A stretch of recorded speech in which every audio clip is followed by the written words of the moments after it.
എന്നുവെച്ചാൽ പണ്ടൊക്കെ നമ്മൾ ഈ ഓണക്കാലമൊക്കെ ആകുമ്പോൾ ഏകദേശം ഒരു മാസം മുന്നേയൊക്കെ തന്നെ നമ്മുടെ ഈ ചാനലുകളിലൊക്കെ തന്നെ ഓണവുമായി ബന്ധപ്പെട്ട വാർത്തകളും വിശേഷങ്ങളും പരസ്യങ്ങളും ഒക്കെ തന്നെയാണ് വന്നുകൊണ്ടിരുന്നത്. ഇപ്പോൾ തന്നെ ഇപ്പോൾ ചാനലുകളിൽ തന്നെ ഏറ്റവും കൂടുതൽ വ്യൂവേഴ്സ് ഉള്ളത് ന്യൂസ് ചാനലുകളിലാണ്. അങ്ങനെ നോക്കുമ്പോൾ ഇപ്പോൾ ഏറ്റവും കൂടുതൽ വരുന്നത് ഇക്ലി വാർത്തകളും അതുപോലെ തന്നെ ഇപ്പം രാഷ്ട്രീയ പ്രസ്ഥാനങ്ങളിലെ രാഷ്ട്രീയ പാർട്ടികളിലെ അതിനകത്തുള്ള ആളുകളുടെ നേരത്തെ പറയുക പോലെ സ്ത്രീ വിഷയവുമായി ബന്ധപ്പെട്ട കാര്യങ്ങളാണ് കൂടുതൽ ചർച്ച ചെയ്യുന്നത്. അതുകൊണ്ട് തന്നെ ഓണം അതിനകത്ത് മുങ്ങിപ്പോകുമെന്ന് സംശയമുണ്ട്. അതായത് നമ്മൾ നോക്കുക, കഴിഞ്ഞ ഒരാഴ്ചയിലേറെയായി രാഹുൽ മാങ്കൂട്ടത്തിൽ വിഷയം, അതിനുശേഷം ഇതാ ഓരോരുത്തരുടെ പേര് വരുന്നുണ്ട്. അതിനുശേഷം ഇപ്പോൾ എനിക്ക് തോന്നുന്നു കഴിഞ്ഞ ദിവസം സി കൃഷ്ണകുമാറിന്റെ പേര് വരുന്നുണ്ട്. ഇനിയും ഒരുപാട് ബോംബുകൾ പൊട്ടാനുണ്ടെന്ന് പറഞ്ഞെങ്കിലും പൊട്ടിയില്ല. എന്നാൽ ഇനി വരും ദിവസങ്ങളിൽ ചിലപ്പോൾ ആരെങ്കിലുമൊക്കെ പൊട്ടിക്കുമെന്ന് കരുതാം. അങ്ങനെ ഒരുപാട് കാര്യങ്ങൾ ഇപ്പോൾ നേരത്തെ ബന്ധപ്പെട്ട് നമ്മുടെ കേരളത്തിലെ ഏറ്റവും വലിയ വിഷയം ഇപ്പോൾ ആരുടെയൊക്കെ പേഴ്സണൽ സ്പേസിലെ സ്ത്രീ വിഷയവുമായി ബന്ധപ്പെട്ട കാര്യങ്ങളായി. അതുമായി ബന്ധപ്പെട്ട കാര്യങ്ങൾ സംസാരിക്കേണ്ടി വരുന്ന ഗതികേടാണ് മാധ്യമ പ്രവർത്തകർക്കുള്ളത്, നമ്മളടക്കമുള്ളവർക്ക്. അപ്പോൾ അതിൽ നിന്ന് ഒരുപാട് കാര്യങ്ങൾ, നമ്മൾ വേറെ കുറച്ച് കാര്യങ്ങൾ കൂടെ സീരിയസ് ആയിട്ട് സംസാരിക്കാനുണ്ട്. പ്രത്യേകിച്ച് ഇപ്പോൾ സാധനങ്ങളുടെ വില, അമിതമായ വില എന്ന് പറയാം. ഓണക്കാലം എത്തിയതോടെ നമുക്കിപ്പോൾ ചിന്തിക്കാൻ പറ്റാത്ത തരത്തിലേക്ക് കാര്യങ്ങൾ പോയിരിക്കുകയാണ്. ഇപ്പോൾ ശരാശരി ഒരു 20,000 രൂപ മാസം ശമ്പളം വാങ്ങുന്ന ഒരാളെ കൊണ്ട് ഇത്തവണ ഓണം എത്തിക്കുക, ഓണക്കാലം എന്ന് പറയുമ്പോൾ തന്നെ അവർക്ക് സ്വപ്നം പോലും കാണാൻ പറ്റാത്ത അവസ്ഥയാണ്. വെളിച്ചെണ്ണ വില 400-ന് മേളിലാണ്. ഇപ്പോൾ 500 രൂപയായിരുന്നു കുറച്ച് കുറഞ്ഞു, എന്നാൽ പോലും വില കൂടുതലാണ്. അരിയുടെ വില, അതുപോലെ തന്നെ നെയ്ക്കായാലും ഇപ്പം എല്ലാ സാധനങ്ങൾക്കും വിലയാണ്. അത്തവണ എന്ന് വിചാരിച്ചാൽ പൂവിന് വിലയാണ്. എല്ലാം നമ്മൾ അന്യ സംസ്ഥാനത്തെ ആശ്രയിച്ചിരിക്കണം, കാത്തിരിക്കണം, അവർ തരുന്നത് അതനുസരിച്ച് നമ്മൾ നിൽക്കണം. അപ്പോൾ ഇത്തരത്തിൽ ഒരുപാട് പ്രശ്നങ്ങൾ, ഇത് ഒരു വിഷയം മാത്രമാണ്, അതിലേക്കാൾ ഒരുപാട് വിഷയങ്ങൾ നമ്മൾ അല്ലാതെയും ഉണ്ട്. ഇപ്പോൾ റോഡുകളുടെ വിഷയമുണ്ട്. റോഡുകളിൽ ഇപ്പോൾ അപകടം കൂടിക്കൊണ്ട് വരുന്നു. അതുപോലെ തന്നെ റോഡുകളൊന്നും ശരിയല്ല. ഈ ഓണക്കാലത്ത് എങ്ങനെ നമ്മൾ പോകും? ഒരിടത്തുനിന്നും ഏറ്റവും കൂടുതൽ യാത്ര ചെയ്യുന്ന സമയം കൂടിയാണ്. ഇപ്പോൾ ട്രെയിനിലായാൽ പോലും ട്രെയിൻ കിട്ടാത്ത അവസ്ഥ. അതായത് ഇപ്പം ടിക്കറ്റുകൾ കുറച്ച് മാത്രമേ ഉള്ളൂ, വളരെ കുറച്ച് ട്രെയിൻ സർവീസുകൾ മാത്രമേ ഉള്ളൂ. എല്ലാം കൊണ്ടും ഇങ്ങനത്തെ കുറേ പ്രശ്നങ്ങൾ നമുക്ക് അല്ലാതെ ഉണ്ട്. ഇതിനിടയിലാണ് ഇത്തരത്തിലുള്ള വാർത്തകൾ വരുന്നത്. അതിൽ തന്നെ ഇങ്ങനെ പോകുന്നു. ഇപ്പം നേരത്തെ പറയുമ്പോൾ തന്നെ കഴിഞ്ഞ ദിവസം ശ്രീകൃഷ്ണകുമാറിന്റെ കാര്യം വരുന്നുണ്ട്. ഇത്തരത്തിൽ പോകുമ്പോൾ തന്നെ ഇനിയും നമ്മൾ പ്രതീക്ഷിക്കേണ്ടത്, ഇനി ഇതുകൊണ്ട് മാത്രമേ ഒരാളെ എതിർക്കാൻ പറ്റുകയുള്ളൂ. ഒരു രാഷ്ട്രീയ എതിരാളിയെ തകർക്കണമെങ്കിൽ സ്ത്രീ വിഷയമായിട്ട് ബന്ധപ്പെട്ട എന്തെങ്കിലും എടുത്ത് ഇട്ടുകൊടുത്താലേ രക്ഷയുള്ളൂ എന്ന രീതിയാണ്. മാത്രമല്ല, ഇത് എത്ര കാലം നിൽക്കുമെന്നും കൂടി അറിയില്ല. നമ്മൾ രാഷ്ട്രീയ ചരിത്രം പരിശോധിച്ച് കഴിഞ്ഞാൽ ഏതാണ്ട് അഞ്ചോളം മന്ത്രിമാർ രാജിവെച്ചിട്ടുണ്ട്. അതിൽ ഒരാൾക്ക് മാത്രമാണ് പൂർണ്ണമായിട്ട് രാജിയിലേക്ക് വന്നത്. മറ്റുള്ളവരെല്ലാം പൂർവാധികം ശക്തമായിട്ട് തിരിച്ചു വന്നിട്ടുണ്ട്. ഇതെല്ലാം നിലനിൽക്കെ തന്നെ ഇത് നമുക്ക് താൽക്കാലികമായിട്ട് സംസാരിച്ച് നമ്മുടെ വായിലെ വെള്ളം വറ്റിക്കാവുന്ന ഒരു വിഷയം മാത്രമായിട്ട് മാറുകയല്ലേ മനു യഥാർത്ഥത്തിൽ? നോക്കൂ ശരത്ത്, ഈ ലൈംഗിക ആരോപണം അല്ലെങ്കിൽ പെൺവിഷയങ്ങളിൽ ഈ ആളുകളുടെ അഭിമാനം നശിപ്പിക്കാം എന്നൊരു ചിന്ത, അത് പെണ്ണു കേസ് പെട്ടവന് പിന്നെ നാണവും മാനവുമില്ല, അവൻ പിന്നെ അനഭിമതനാവുന്നു എന്നൊരു ചിന്തയിൽ നിന്നാണ് ഇങ്ങനെ വരുന്നത്. എൻ്റെ ഓർമ്മ ശരിയാണ്, 1962 അല്ലെങ്കിൽ 62 കാലഘട്ടങ്ങളിലാണ് പി.ടി. ചാക്കോ, നമുക്കറിയാം കോൺഗ്രസിന്റെ വളരെ പ്രധാനപ്പെട്ട നേതാവായിരുന്ന പി.ടി. ചാക്കോ, അദ്ദേഹത്തിൽ പീച്ചിയിലേക്കുള്ള അദ്ദേഹത്തിന് ഗസ്റ്റ് ഹൗസിൽ പോകുന്ന വഴിക്ക് ഈ കാറിനകത്ത് ഒരു സ്ത്രീയെ കണ്ടു എന്ന് പറഞ്ഞിട്ടാണ് പി.ടി. ചാക്കോ രാജിവെക്കേണ്ടി വരുന്നു. അദ്ദേഹം രാഷ്ട്രീയ ജീവിതത്തിൽ നിന്ന് വിരമിക്കേണ്ടി വരുന്നു. ഹൃദയാഘാതം മൂലം അദ്ദേഹം മരണപ്പെടുന്ന സാഹചര്യം വരെ ഉണ്ടാവുന്നു. കേരള കോൺഗ്രസ് എന്ന പാർട്ടി ഉണ്ടാവുന്നതിന് സത്യത്തിൽ ഈ പി.ടി. ചാക്കോയുടെ ഈ പ്രശ്നത്തിൽ നിന്ന് തന്നെ തുടങ്ങുന്ന ഒരു ചരിത്രത്തിൽ നിന്നാണ്. അപ്പം ഞാൻ പറഞ്ഞു വരുന്നത്, ഇത് നമ്മളെ സംബന്ധിച്ചൊരു പുതിയ കാര്യമല്ല. തുടർന്ന് എ.കെ. ആന്റണി മന്ത്രിസഭയായിക്കൊള്ളട്ടെ, അല്ലെങ്കിൽ എത്രയോ മന്ത്രിമാർ, ഇപ്പോൾ ഭരിക്കുന്നവരും ഭരണപക്ഷത്തിരിക്കുന്നതും പ്രതിപക്ഷത്തിരിക്കുന്നതുമായ നിരവധി MLA-മാർ, ഇവരൊക്കെ തന്നെ ഇങ്ങനെ ലൈംഗിക കേസിൽ പല ഘട്ടങ്ങളിലായി കുടുങ്ങിയ ചരിത്രമൊക്കെ നമ്മുടെ ഇടയിലുണ്ട്. അതുകൊണ്ട് കേരളത്തെ സംബന്ധിച്ചിടത്തോളം അല്ലെങ്കിൽ മലയാളികളെ സംബന്ധിച്ചിടത്തോളം ഈ ലൈംഗിക കേസുകളുടെ പേരിൽ നേതാക്കന്മാരെ ഇങ്ങനെ പറയുന്നത് ഒരു പുതിയ സംഗതിയൊന്നുമല്ല, പുതിയ സംഭവമല്ല. പക്ഷേ ഇത് ആര് ലീഡ് ചെയ്യുന്നു എന്നുള്ളത് പ്രധാനപ്പെട്ട കാര്യമാണ്. നിലവിൽ കേരളത്തിൽ കടുത്ത ഭരണവിരുദ്ധ വികാരം ഉണ്ടായിരുന്ന ഒരു കാലമുണ്ടായിരുന്നു. അടിസ്ഥാന വിദ്യാഭ്യാസ മേഖലയിലെ പ്രശ്നങ്ങൾ, ആശുപത്രി വിഷയങ്ങൾ, അല്ലെങ്കിൽ ഹെൽത്ത് സെക്ടറുമായി ബന്ധപ്പെട്ടുള്ള വിഷയങ്ങൾ, നമ്മൾ എത്രയോ കാര്യങ്ങൾ സംസാരിച്ചിരുന്നു. ഇപ്പോൾ ഓണക്കാലമാകുമ്പോൾ ഏറ്റവും സ്ട്രോങ് ആയി പ്രതിപക്ഷം സംസാരിക്കേണ്ടത് സാധാരണക്കാരുടെ വിഷയമാണ്. ഈ സാധാരണക്കാരായ ആളുകൾ എങ്ങനെ ഓണം എന്ന് പറഞ്ഞാൽ അത്രയും പ്രധാനപ്പെട്ട ഒരു കാര്യമാണ്, അത് ആഘോഷിക്കാൻ പറ്റുന്നില്ല, അല്ലെങ്കിൽ അവർക്ക് ഇത്തരമുള്ള വിലക്കയറ്റത്തെക്കുറിച്ച്, കരിഞ്ചന്തയെക്കുറിച്ച് ഇതൊക്കെ ആരോപിച്ചുകൊണ്ട് സർക്കാരിനെ മുൾമുനയിൽ നിർത്തേണ്ട പ്രതിപക്ഷം ഇതൊക്കെ അവിടെ വെച്ച് അതൊക്കെ അവിടെ ഇരുന്നോട്ടെ, ഞങ്ങൾക്ക് ഇപ്പോൾ ഇൻട്രസ്റ്റഡ് ഏരിയ ഇങ്ങനത്തെ ലൈംഗിക ആരോപണം എന്ന് പറഞ്ഞാൽ ആ വഴിക്ക് പോവുകയാണ് ചെയ്യുന്നത്. അടിസ്ഥാനപരമായി എന്ത് സംഭവിച്ചു? 3ാം തവണയും പിണറായി സർക്കാർ അധികാരത്തിൽ വരുന്നതിനുള്ള എല്ലാ വെള്ളവും വളവും പ്രതിപക്ഷം വിട്ടുകൊടുത്തു കഴിഞ്ഞു. കാര്യം ഭരണപക്ഷത്തിനുള്ള ഭരണവിരുദ്ധ വികാരം, ആ ഭരണവിരുദ്ധ വികാരം ജനങ്ങൾക്കിടയിൽ ഉണ്ടെങ്കിൽ അതിനെ വോട്ടാക്കി മാറ്റാൻ ഇവിടുത്തെ പ്രതിപക്ഷ പാർട്ടികൾക്ക് പറ്റുന്നില്ല. അതിന് പകരം ശ്രീ കൃഷ്ണകുമാറിന് പെണ്ണ് കേസുണ്ട്. എൻ്റെ അറിവ് ശരിയാണ്, 2014 കേസാണത്. റീസെന്റ് അത് പിന്നെയും കൃഷ്ണകുമാർ പങ്കെടുത്ത ചർച്ചയിൽ അദ്ദേഹം നടത്തിയ വാർത്താ സമ്മേളനത്തിലൊക്കെ പറയുന്നുണ്ട്, ഭാര്യയുടെ സഹോദരിയാണ്. അപ്പോൾ പെങ്ങളെ പോലെ വരുന്ന ഒരു സ്ഥാനത്തിരിക്കുന്ന ഒരാൾ കൊടുക്കുന്ന ഒരു പരാതിയിൽ ലൈംഗികാരോപണം ഉണ്ടെന്നൊക്കെ പറയാം. ഇവർ തമ്മിലൊരു സ്വത്ത് തർക്കത്തിന്റെ ഇത് അതില് കോടതി കഴിഞ്ഞ വർഷം തീർപ്പാക്കിയ അപ്പോൾ സ്വാഭാവികമായിട്ടും നേരത്തെ പറഞ്ഞ പോലെ തന്നെയാണ് ഇതിനകത്ത് ബേസിക് ആയിട്ടൊരു കാര്യം.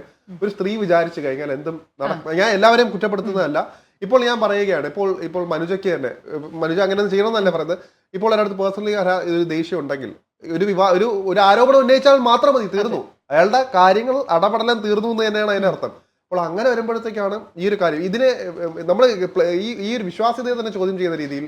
എന്താ ശ്രീ കൃഷ്ണകുമാർ അവിടുത്തെ രാഷ്ട്രീയ നേതാവായിക്കൊള്ളട്ടെ, അദ്ദേഹം ഇന്ത്യൻ തെരഞ്ഞെടുപ്പ് നടത്താൻ BJP എത്ര പ്രൊമിനൻസ് ഉണ്ട്, അദ്ദേഹമാണ് സ്ഥാനാർത്ഥികൾ ഉറപ്പായും ജയിക്കാൻ.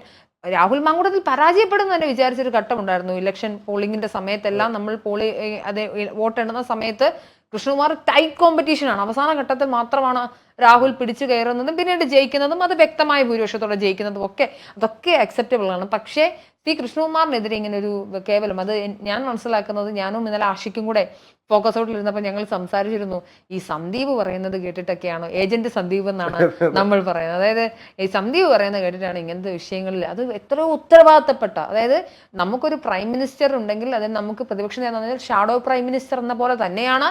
നമുക്ക് മുഖ്യമന്ത്രി ഉണ്ടെങ്കിൽ ഒരു പ്രതിപക്ഷ നേതാവ് വെച്ചാൽ നമ്മുടെ മുഖ്യമന്ത്രി പോലെ തന്നെയാണ്. നമുക്ക് ഭരണപക്ഷത്തിനെതിരെ എന്തെങ്കിലും പ്രശ്നങ്ങൾ ഉണ്ടെങ്കിൽ അതിനെ വോട്ടാക്കി മാറ്റാൻ വി.ഡി. സതീശന് കഴിഞ്ഞിട്ടില്ല എന്നുള്ളിടത്താണ് പ്രശ്നം കിടക്കുന്നത്. ആത്യന്തികമായി ഇവിടെ എന്താണ് പറ്റുന്നത്?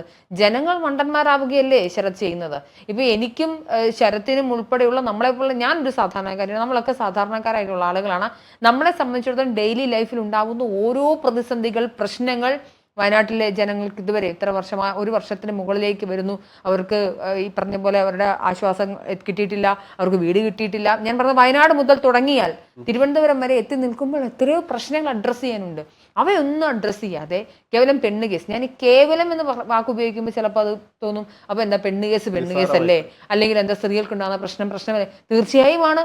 അതിന് എന്ത് വേണം? നിയമപരമായ രീതിയിലേക്ക് എന്നെ കൊണ്ടുപോകണം, അത് കേസാക്കാൻ പറ്റണം, തെളിവുകൾ നിരത്തണം. ലൈംഗിക ആരോപണങ്ങളിൽ തെറ്റുകളും സംഭവിക്കാറുണ്ട്. ഒരു പക്ഷത്തിലുള്ള ആളെ തോൽപ്പിക്കാൻ വേണ്ടി ഇവിടെ സ്ത്രീപീഡന കേസിൽ കുടുക്കിയ രാഷ്ട്രീയ കഥകൾ വരെ ഉണ്ട്. അതുകൊണ്ട് അങ്ങനെ ഉണ്ടെങ്കിൽ അത് നിയമത്തിന്റെ വഴിക്ക് വിട്ടുകൊണ്ട് അതിനുശേഷം അവരെ നിയമത്തിലേക്ക് വലിച്ചിടാനും ആ സ്ത്രീകൾക്ക് നീതി മേടിച്ചു കൊടുക്കാനും പറ്റണം. പക്ഷെ അതിന്റെ അർത്ഥം ബാക്കിയുള്ള വിഷയങ്ങളൊക്കെ അൺഅഡ്രസ്ഡ് ആയി പോകണം എന്നുള്ളതല്ല. അതുകൊണ്ട് ഈ വിഷയത്തിൽ പ്രതിപക്ഷത്തിന് വലിയൊരു വീഴ്ച വന്നിരിക്കുന്നു. ഇവിടെ എന്താ വെച്ചാൽ ഒരു 10-20 കൂട്ടം സാധനങ്ങളുടെ ഓണക്കിറ്റ് കൊടുത്ത് പിണറായി സൂപ്പറായി, നിരവധി ആൾക്ക് 1/2 ലിറ്റർ വെളിച്ചെണ്ണ, ഇച്ചിരി ഉപ്പും ഇച്ചിരി മഞ്ഞളും എല്ലാം കൊടുത്തു കഴിഞ്ഞപ്പോഴത്തേന് പിണറായി ഓക്കെ ക്ഷാമബത്ത വർദ്ധിപ്പിച്ചെന്ന് പറയുന്നു. എല്ലാവരും പെൻഷൻകാർക്ക് പെൻഷൻ കിട്ടുന്ന സമയമാണ്. സ്വാഭാവികമായും അടിസ്ഥാനപരമായി അവരൊന്ന് ആശ്വസിപ്പിക്കാനുള്ളൊരു താരാട്ടും തലോടലും ഒക്കെ പിണറായി സർക്കാർ ചെയ്തു വെച്ചിട്ടുണ്ട്. കൃത്യമാണ്. അതിനകത്ത് അവരുടെ PR വർക്കിന് എന്തായാലും ഫലം കാണില്ല. അപ്പൊ സ്വാഭാവികമായിട്ട് ചുളിവിന് കിട്ടിയ ഒരു വിഷയമാണ് രാഹുൽ മാങ്കൂട്ടത്തിൽ. ഇനി കിട്ടാൻ പോകുന്നത് ഇത്തരം വിഷയങ്ങൾ വെച്ച് എന്തായാലും സ്വന്തമായിട്ടൊന്നും പറയാനില്ല, മറ്റുള്ളവരെ താറടിച്ച് അതിൽ കൊണ്ട് കുറച്ചുകൂടെ പുരോഗതി കൈക്കൊള്ളാമെന്ന് വിചാരിച്ചായിരിക്കും പിണറായി സർക്കാർ നോക്കുന്നത്. പക്ഷെ ഇവിടെ നേരത്തെ പറഞ്ഞൊരു കാര്യമുണ്ട്, ഈ രാഹുൽ മാങ്കൂട്ടത്തിനെതിരെ നമ്മൾ ബേസിക് ആയിട്ട് നോക്കുന്ന കാര്യമാണ്. അതായത് രാഹുൽ മാങ്കൂട്ടത്തിൽ എന്താണ് ചെയ്യേണ്ടത്? ഇപ്പോൾ ആ ഒരു സ്ത്രീ പരാതിയായിട്ട് വന്നു, അതിന്റെ എന്തായിരുന്നു അങ്ങനെ നിയമപരമായിട്ട് പോയില്ല, എന്നാൽ പോലും ആ സ്ഥാനമാനങ്ങളിൽ അങ്ങനെ അതിജീവിച്ചു പോകുന്നു അല്ലെങ്കിൽ അങ്ങനെ വിരാജിച്ചു പോകുന്നതിൽ ദുഃഖമുണ്ടെന്ന് പറഞ്ഞു. അവിടെ റിസൾട്ട് കിട്ടി, രാഹുലിനെ മാറ്റി. അപ്പൊ യൂത്ത് കോൺഗ്രസ് സംസ്ഥാന അധ്യക്ഷ പദവിയിൽ നിന്ന് മാറ്റി. ഇനി എന്താണ് വേണ്ടത്? ഇനി എന്ത് നടപടി വേണമെങ്കിലും നിയമപരമായിട്ട് കൊടുക്കണം. എന്തുകൊണ്ട് ഇതുവരെ പേര് കൊടുത്തിട്ടില്ല? ഒരാള് പോലും പേരില്ലാത്ത ഇയാൾക്കെതിരെ എന്ത് നടപടിയിൽ കേസെടുക്കും? ഇപ്പോൾ ഈ പറഞ്ഞ ആളുകളിൽ എത്ര പേര് കേസ് കൊടുക്കാൻ റെഡിയാണ്? വാലിഡ് ആയിട്ടുള്ള എന്തെങ്കിലും പ്രൂഫ് ഉണ്ടോ? ഇപ്പോഴും ഒരാൾ പോലും നേരിട്ട് രാഹുൽ മാങ്കൂട്ടത്തിന്റെ ഈ ഒരു നേരത്തെ പറഞ്ഞ പോലെ തന്നെ ഈ ഒരു രേഖകളോ തെളിവുകളോ ആയിട്ട് പേര് കൊടുത്തിട്ടില്ല, കംപ്ലൈന്റ് കൊടുത്തിട്ടില്ല. റിനിയാൻ ജോർജ് പോലും എനിക്കൊരു പ്രശ്നവും ഞാൻ ആ വിഷയത്തിൽ പ്രതികരിക്കുന്നത്. അപ്പൊ ആർക്കായിരുന്നു പ്രശ്നം? ഇപ്പൊ പ്രശ്നക്കാരൊന്നും ഇല്ലാത്ത അവസ്ഥയിലൂടെ കാര്യങ്ങൾ എത്തിയിരിക്കുകയാണ്. ഇവിടെ പ്രശ്നമുണ്ട്. ഇത് കൃത്യമായിട്ട് എഴുതി കൊടുത്ത ഈ വേടന പോലും ഇപ്പോൾ സേഫായിട്ട് നടക്കുന്നു. അപ്പോൾ അതൊന്നും ഒരു വിഷയമാകാം. ഇവിടെ നേരത്തെ പറഞ്ഞ പോലെ തന്നെ കോൾ റെക്കോർഡും അതനുസരിച്ച് തന്നെ കംപ്ലൈന്റ്, റിട്ടേൺ കംപ്ലൈന്റും കോടതിയിൽ വേണ്ടി നിൽക്കുന്ന മുകേഷ് അവിടെ ഇപ്പോഴും MLA ആയി തുടരുന്നു. AK ശശീന്ദ്രൻ ഇതുപോലെ തന്നെ നമ്മൾ ഇതൊക്കെ കേട്ടാണ്, അദ്ദേഹം ഇപ്പോഴും മന്ത്രിയായി തുടരുന്നു. ഇത്രയും പേരൊക്കെ തുടരുകയല്ലേ? ഗണേഷ് കുമാറിനെതിരെ വലിയ രീതിയിൽ ആരോപണം ഉണ്ടായിട്ടുണ്ടായിരുന്നു, സരിത സ്വപ്ന അടക്കം വന്നിട്ടുണ്ടായിരുന്നു. അദ്ദേഹം ഇപ്പൊ മന്ത്രിയായി തുടരുന്നില്ലേ? പിന്നെ എന്തുകൊണ്ട് രാഹുൽ മാങ്കൂട്ടത്തിൽ ഇപ്പോൾ എന്താണ് ഔദ്യോഗികമായിട്ട് ഒരു MLA പദവി നിൽക്കുന്നു? അത് മാത്രമേ എടുത്ത് പറയാനുള്ളൂ. അതിനി അദ്ദേഹത്തിന് തീരുമാനിക്കാൻ വേണോ വഴിയുണ്ട്. ഇപ്പൊ ഇത്രയും പേര് നിൽക്കുമ്പോൾ എന്തുകൊണ്ട് രാഹുൽ മാങ്കൂട്ടത്തിൽ? അവിടെയാണ് നമ്മൾ പ്രതിപക്ഷത്തിന്റെ പരാജയത്തിനെ കുറിച്ച് പറയേണ്ടത്. അതായത് ഇതിനെ പ്രതിരോധിക്കാൻ കഴിവ് സത്യം പറഞ്ഞാൽ വി.ഡി. സതീശന് ഇല്ല എന്ന് തന്നെ ഞാൻ ഇവിടെ എടുത്തു പറയും. എന്തുകൊണ്ട് സ്വന്തം പാർട്ടിയിൽ ഇങ്ങനെയല്ല ഹീറോയിസം കാണിക്കേണ്ടത്? ഒരു രാഹുൽ മാങ്കൂട്ടത്തിന് വേണ്ടി ഒരൊറ്റ പ്രസ്ഥാനത്തെ മൊത്തം ഇപ്പൊ നേരത്തെ പറഞ്ഞ പോലെ തന്നെ ഒരു രാഹുൽ മാങ്കൂട്ടത്തിലാണ് അദ്ദേഹത്തിന് മാറ്റി നിർത്തിയിട്ട് അങ്ങനെ ചെയ്യേണ്ടത്. അപ്പൊ മൊത്തം ചർച്ച അവസാനിപ്പിക്കണമായിരുന്നേ. അതന്നെ ഇത് ആദ്യമേ തന്നെ ഇതിപ്പോ ഒരു 2 ആഴ്ചത്തോളമായി രാഹുൽ മാങ്കൂട്ടത്തിൽ പ്രശ്നങ്ങൾ നിൽക്കുന്നു. രാഹുൽ മാങ്കൂട്ടത്തിൽ വിഷയം വി.ഡി. സതീശൻ എന്നേ അവസാനിപ്പിക്കാമായിരുന്നു. ഈ ഞങ്ങൾ ഇത് ചർച്ച ചെയ്ത് ഞങ്ങൾ തീരുമാനം എടുത്തല്ലോ എന്ന് പറഞ്ഞ് ഒഴിവാക്കാമായിരുന്നു. പുതിയ സമരങ്ങളിലേക്ക് പോകാമായിരുന്നു. അവിടെയാണ് നമ്മൾ മാത്രം കേൾക്കേണ്ടത്. മുകേഷ് വിഷയം വന്നപ്പോൾ എങ്ങനെയാണ് അവർ കൈകാര്യം ചെയ്തത്? അവിടെ നമുക്ക് എന്തിനും ഇപ്പം പലതും പറഞ്ഞ് വിവാദമാവും പൊട്ടത്തരങ്ങളാണെന്നൊക്കെ അറിയാം. പക്ഷെ അവിടെ ക്ലോസ് ചെയ്യാൻ കൃത്യസമയത്ത് CPM സാധിച്ചു. അതുപോലെ എന്തുകൊണ്ട് അവിടെ നിർത്താൻ സാധിച്ചില്ല? മാത്രമല്ല വലിയൊരു തെരഞ്ഞെടുപ്പാണ് വരാൻ പോകുന്നത്. സാധാരണക്കാർക്ക്, അതായത് പിണറായി വിരുദ്ധ ജനങ്ങൾക്ക് ആഗ്രഹമുള്ളത് ഇപ്പോഴുള്ള പ്രതിപക്ഷം UDF ആയിരിക്കും. അതുവഴിയെ ചിലപ്പോൾ ഇവർ താഴെ ഇറക്കാൻ പറ്റും. പക്ഷെ അവിടെയാണ് ഈ ഒരു പ്രതിപക്ഷത്തിന് പോലും ഇപ്പോൾ ബലമില്ലാത്ത രീതിയിൽ കൊഴിഞ്ഞു പോയിക്കൊണ്ടിരിക്കുന്നത്. അവരുടെ പ്രധാന പോരാളികളായിരുന്നു നേരത്തെ പറയുമ്പോൾ തന്നെ രാഹുൽ മാങ്കൂട്ടത്തിൽ, അതുപോലെ തന്നെ ഷാഫി പറമ്പിൽ എല്ലാം തന്നെ പ്രതീക്ഷയായിരുന്നു. അവർ ഒരു നേരത്തെ പറയുമ്പോൾ തന്നെ വടകരയിലടക്കം ചരിത്രപരമായ വിജയമൊക്കെ നേടി അവർ വന്നപ്പോൾ അവിടെ നേരത്തെ പറയും സർജിക്കൽ സ്ട്രൈക്കാണ് CPMന്റെ ഭാഗത്തുനിന്ന്. അവർ ജസ്റ്റ് ഒന്ന് വെട്ടിയതേ ഉള്ളൂ. മുറിച്ചു മാറ്റുന്നത് ഇപ്പോൾ പ്രതിപക്ഷമാണ്. ഇതാണ് നമ്മൾ സത്യം പറഞ്ഞാൽ നമ്മൾ അപക്വമായിട്ടുള്ള രീതിയിലാണ് പ്രതിപക്ഷം പൊക്കോട്ടിരിക്കുന്നത്. നമ്മളിൽ നിന്നല്ല അത് കേട്ടറിയേണ്ടത്. പാർട്ടി തന്നെ ചർച്ച ചെയ്ത് അവരുടെ വിഷയങ്ങൾ ഇപ്പോൾ ഹൈക്കമാൻഡൊക്കെ ഇതിനകത്ത് ഒരു ബന്ധവുമില്ലാത്ത രീതിയിൽ വരെയാണ്. ഹൈക്കമാൻഡ് ഒരു പക്ഷത്ത് നിന്ന് നിങ്ങൾ എന്തോ ആയിക്കോ എന്ന് പറയും പോകുന്നു, ഇവിടെ എന്തൊക്കെയോ കാട്ടിക്കൂട്ടുന്നു. ഇപ്പം പ്രതിപക്ഷ നേതാവിന്റെ അടക്കം ഇമേജ് ഇടിയുന്ന സമയത്താണ് ഇപ്പോൾ ഈ രീതി വരുന്നത്. അപ്പം അദ്ദേഹത്തിന്റെ കാര്യം സേഫ് ആക്കിയിട്ടുണ്ട്.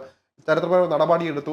സതീശനോട് കളിക്കാൻ നിൽക്കേണ്ട എന്നൊക്കെ മാസ് ഡയലോഗ് അടിക്കുന്നു. പക്ഷേ എന്താണ് പ്രതിപക്ഷം ഇപ്പോൾ അവിടെയാണ് നിലയില്ലാ കയത്തിലാണ്. ഇങ്ങനെ പോയി കഴിഞ്ഞാൽ വീണ്ടും ഒരു പിണറായി സർക്കാരിനെ നമ്മൾ ചുമക്കേണ്ടി വരും എന്നത് തന്നെയാണ് അതാണ് നമ്മുടെ ഏറ്റവും വലിയ വിഷമകരമായിട്ടുള്ള കാര്യം. ഇനിയെങ്കിലും ഇതിനകത്ത് കൃത്യമായി പ്രതികരിച്ച് കൃത്യമായി പക്വതയോടെ ഇടപെട്ട് ഹൈക്കമാൻഡ് അടക്കം ഏകോപനത്തോടെ കൃത്യമായി ഇടപെട്ട് ഇതിനകത്തൊരു പരിഹാരം കാണേണ്ടത് സാധാരണ ജനങ്ങൾക്കും അനിവാര്യമാണ്. ഈ പെണ്ണ് കേസ് നമുക്ക് കേട്ട് മടുത്തു. നമ്മളെ ഈ മാധ്യമങ്ങളിലൂടെ എല്ലാം തന്നെ നമുക്ക് ഇപ്പൊ വാർത്താ ചാനൽ തുറക്കാൻ പറ്റാത്തൊരവസ്ഥയാണ്. അൺപാർലമെന്ററി ആയിട്ടുള്ള കാര്യങ്ങൾ പലതും വരുന്നുണ്ട്.